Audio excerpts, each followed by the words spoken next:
falaremos sobre conversores IV e VI. Algumas áreas de aplicações. A aquisição de dados por certos dispositivos de automação, como por exemplo um CLP, é feita no modo corrente. No entanto, muitos dispositivos usados como sensores fornecem em suas saídas tensões, então emprega-se o conversor VI. Uma segunda aplicação seria para a fabricação de fontes de corrente. Este é o esquemático do circuito conversor tensão para corrente, onde a área destacada representa o circuito translinear responsável por essa conversão.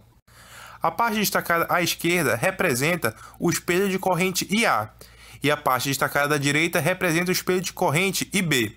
As duas regiões destacadas representam os espelhos de corrente responsáveis pelas polarizações quanto aos componentes utilizados nesse circuito.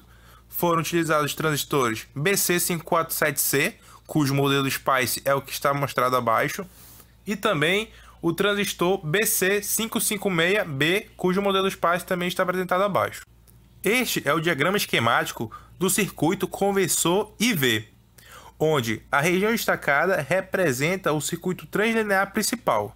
A polarização do nosso circuito é realizada por dois espelhos de corrente. Essa fonte de tensão na base do transistor é responsável por controlar o ganho na tensão de saída do circuito. Por fim, as duas regiões destacadas no esquemático agora representam os espelhos de corrente de entrada do circuito. Para esse circuito foram utilizados os mesmos componentes do anterior. Muito bem, agora vamos entender o funcionamento do conversor VI. No esquemático anterior, foi mostrado um espelho de corrente IA e um espelho de corrente IB. A nossa saída de corrente será a subtração entre IA e IB, que, após uma análise do circuito, pode-se mostrar que também é igual aproximadamente VIN, que é a nossa tensão de entrada, sobre nossa resistência R1 indicada no esquemático ao lado. Ou seja, a nossa corrente de saída é a corrente que passa pelo resistor R1. Sabendo disso, por uma resistência R1 de 8 kΩ e uma tensão de entrada de 640 mA, utilizando a relação mostrada de tensão de entrada por resistência, o que se espera da corrente de saída do nosso circuito é uma corrente de aproximadamente 80 microamperes.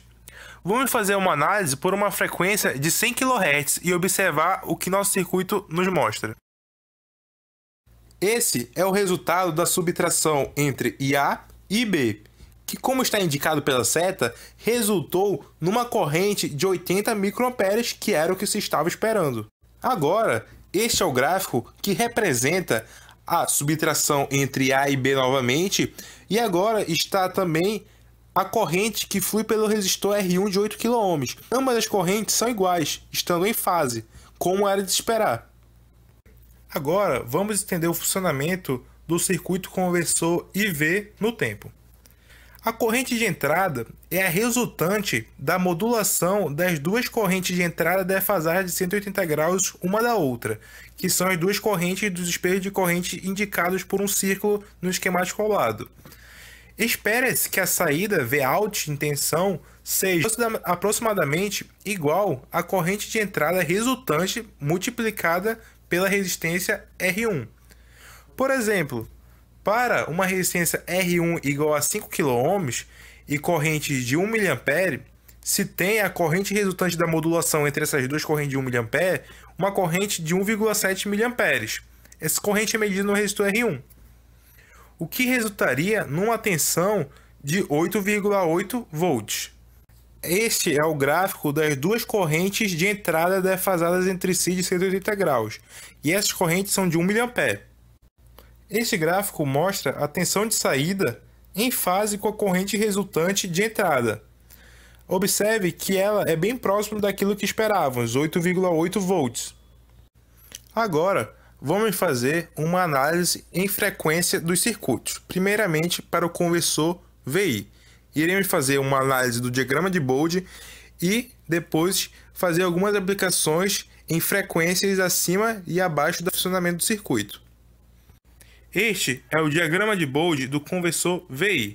Observe que ele é um rejeita-faixa e até a frequência de aproximadamente 1 GHz ele opera de acordo com o esperado, sem apresentar nenhuma distorção no sinal de saída. Este é um exemplo de aplicação para uma frequência dentro da faixa de operação do circuito, nesse caso para 1 kHz. A tensão de entrada é de 640 mV e deve-se esperar uma corrente de 80 microamperes.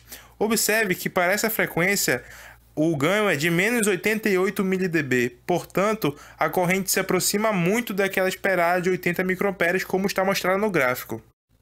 E esse é o sinal de entrada com uma frequência depois da faixa de não funcionamento, com uma frequência de 45,555 THz.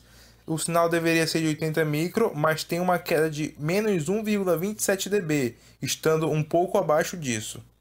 Por fim, este é o sinal de entrada de 640 mV operando na sua região de não funcionamento, onde a frequência está de 200 GHz. Portanto, a corrente que era para ser de 80 microamperes se reduz pela metade e está agora de 40 microamperes.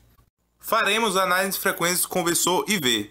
Esse é o diagrama de Bode do nosso circuito, que está configurado para uma tensão de ganho na base do transistor Q1 de 1 V.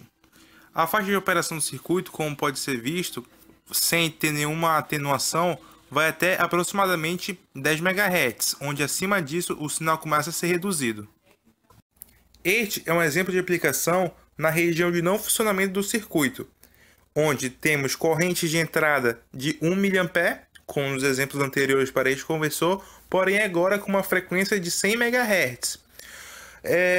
Isso para uma tensão de ganho na base do transistor de 1 V. Observe que a saída agora é de 112,944 mV, muito abaixo daquilo que se esperava.